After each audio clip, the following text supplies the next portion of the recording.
Hello everyone, I'm Santiago and today I'm gonna be revisiting Baldur's Gate 3 on Steam Deck. As usual, this game is verified, and when it comes to verification on Act 3, quite a few hours in, there were a lot of drops in performance, below 30 FPS, but now we have an actual Linux version of the game.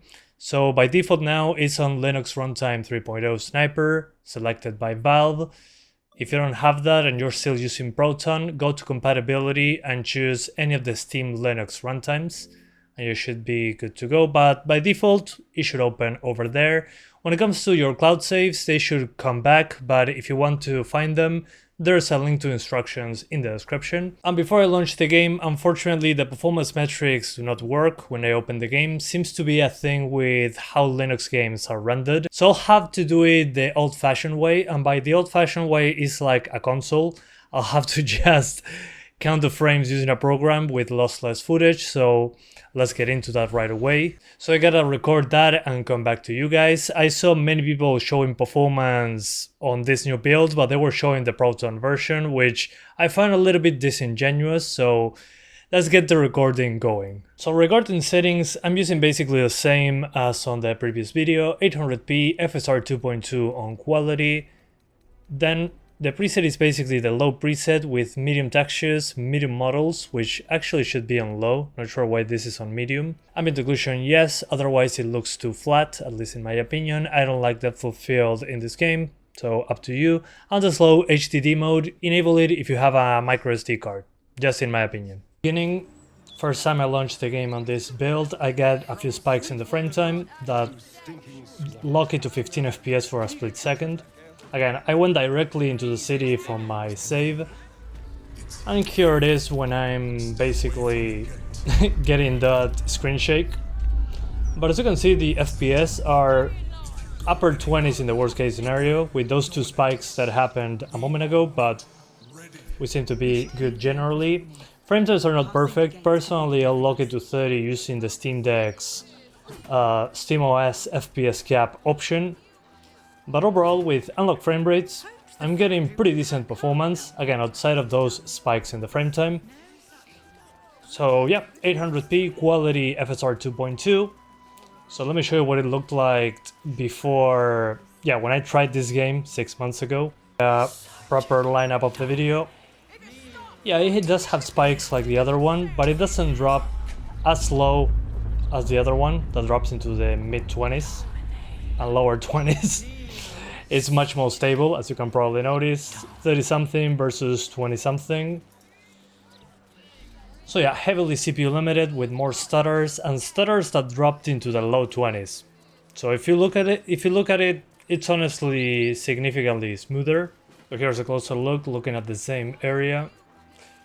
20 something versus 30 something. That doesn't seem like much, but in a game like this where just walking around moving the camera felt very jerky. I mean, even standing still, there were many hard locks to 20 something FPS, which doesn't happen in the native build, which is good to see. Let me move the other one. Oh, never mind, there I am walking again. So this doesn't happen, the one at the right, it doesn't happen when we're looking at the native Steam Deck version. Native Linux version, better said. Here, even standing around gives you 20 something FPS on the older version. Similar place, not exactly the same, but if you look at it, I mean, the numbers speak by themselves. 20 something here with some spikes versus 20 something, exact same settings as I did at the right a few months ago on the Proton version. So yeah, while it's not 100% perfect, it's significantly more playable than what I'm showing you at the right. I mean, just look at that, even standing around was 20 something FPS. Here I think I landed up a little bit better, so 40 something versus low 50s. So here at the right, I locked it to 30 FPS to smooth things out later on in the video. That was just a recommendation. It's a little bit lower on the GPU side on the native version, but on the Proton version, on the GPU side, it's a little bit better. CPU gets killed on Act 3. So again, I would say the main focus of this update is that in Act 3, it's significantly more stable. I mean, it's like 10 frames ahead on average, I would say, with less spikes in the frame time. Just look at them side by side. Again, there's no FPS counter that I could enable. There's still some spikes, but nowhere as close as what's on the right. So yeah, I think it's a huge win for the Steam Deck native version. So let's take a look at the Steam Deck's native version on its own, since we proved here that the Proton version, at least 6 months ago, was way slower.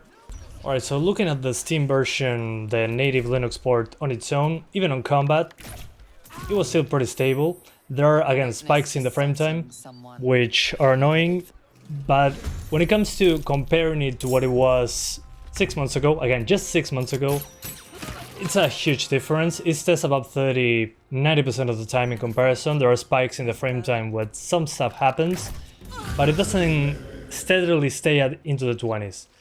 My advice for that spiky frame time that you see over there is to lock it to 30 FPS, especially when it comes to Act 3. It'll help the CPU also. And these camera angles that the game puts really help it a lot. Pointing towards the ground makes it easier to get a higher frame rate, less stuff into the distance. So yeah, looking again at this part of the town that I did on the previous video. Again, spikes in the frame time here when looking at this particular direction, but it doesn't stay down there as long. That's my takeaway from this. It's significantly more stable. The only sad part about this is that I couldn't enable the FPS counter from SteamOS. It renders the game in a different way. I don't know how that works. I rarely test the Linux versions of the games. Usually have more bugs or more stutter, so I'm not sure if this one is the exception, but yeah. Act 3 is big city. It's a big plus. Just lock it to 30 and enjoy your time with it. When it comes to the continued part at the beginning of the game, this is very far away from Act 3. This is basically the prologue of the game. Performance has been completely fine. It's close to what the Proton version was, a little bit below it, but again, it works. It's over 30 across the board. In these discussions, the hair doesn't look fantastic. That's the upscaling. It was like that before. So this version, honestly, is way better when it comes to the CPU side. Which again, the CPU side stuff helps a lot in the Act 3 big city because there's a lot going on at the same time. But when it comes to the previous areas of the game, I'll still keep them locked to 30 for moments like this, that this stuff happens. I mean, in combat, in certain camera angles with fire close to the screen, it can also drop closer to 30. But this works completely fine. Again, 30 just to be completely stable across the board. And it should help you a lot when it comes to the Act 3 moments. Although this is a turn-based game, so maybe frame generation is not a bad idea in this case. It's just stable 30. Here I skipped ahead. So in this part I skipped ahead to another save fighting in the Act 3 city, which again I think is what makes the difference. And the camera is always like pointing up. You can move it a bit, but the game tends to point it in like an isometric view, but you have control of the camera. And even here with some combat and people walking around at the same time for some reason, it's still completely playable. Again, about 30 FPS. My advice, as I was saying, that I interrupted myself, lock it to 30 so it stays consistent across the entire experience. In the city you're not going to be 100% free of stuttering, but it doesn't hard lock to 20 something FPS like before. That's the main takeaway of this video. Then when it comes to battery life and all that, it should be pretty similar to before. Probably in Act 3 it's going to be a little bit higher. When it comes to the LCD Steam Deck, because this is the OLED Steam Deck, I wouldn't really be worried about it either. The LCD Steam Deck is still plenty fast in comparison to the OLED. They are very close together. Faster memory on the OLED, but in this case we're above 30, so that small difference should be completely fine with a 30 FPS cap. Should be a pretty similar experience with a worse screen and less battery life. Probably 90 to 100 minutes on the LCD Steam Deck. And on the OLED, probably maybe 2.5 to 3 hours, locked to 30 FPS, that would be my guess. There's also HDR, which I highly recommend you enable.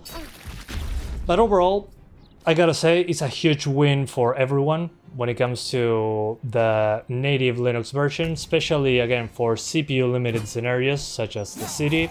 Even when I was looking there a bit into the distance, it was fine. But again, my biggest issue in the city was when I first spawned in, the first time I launched the game after deleting it completely for a few months and jumping into the Linux version. It seems to be loading something when you first launch the game, so I had those spikes in the frame time, very big ones. So if I look back and start moving the camera around, it can drop into the upper 30s, but after that, with those small spikes, it starts being more and more stable. Not sure if it's shader related, shader compilation or something. But after those few minutes, just looking into the demanding stuff, I'd say lock it to 30 and it should be pretty flat and a completely playable experience. So yeah, huge win. If you want to get the feel of 6 FPS without the response time, you can use FrameGen, locking the game to 30, duplicating the frame using lossless scaling as an example. And you won't get fantastic response times, but this game is turn-based, there's no active pairing like in Expedition 33. So with a base frame rate of 30, duplicating it to 60, should look smooth and look pretty good overall. So yeah, huge win for the Linux version of the game. Hopefully in the future we can actually see the overlay, so I don't have to manually analyze the frame rate of the video like on a console. But I hope this was helpful, a little bit different by usual. There's a game also called Chronos: The New Dawn that also has a Linux version. Let me know if you want me to try that. I'll have to do this same type of analysis, so let me know. And I'll see you guys next time. Bye guys, thanks for watching.